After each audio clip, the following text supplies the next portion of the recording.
এতিয়া আছোঁ মই মিচিঙাৰা ৰেষ্টুৰেণ্ট লতা হিলত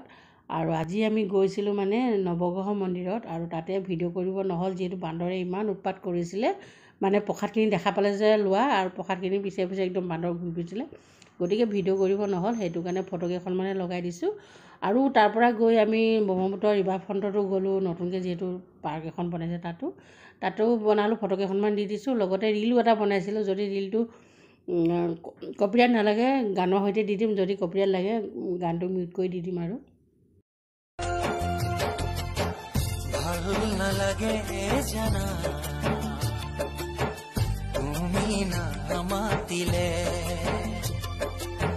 ভাল নালাগে জানা তুমি না হাঁহিলে বুকুটোনো ফুলে ফুল ৰঙা ফুলি যাৰে আৰু এইখনেই হৈছে মিচিংগানা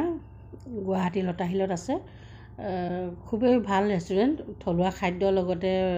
ইণ্ডিয়ান চাইনিজ দুটাই পায় আমি খুবেই ভাল পালোঁ খাই খানা মোটামুটি ভালেই আছিলে আৰু তাৰ ভিতৰৰ অকণমান পৰিৱেশটো আপোনালোকক দেখাই দিছোঁ খুব ধুনীয়া পৰিপাটি ভাল লাগিলে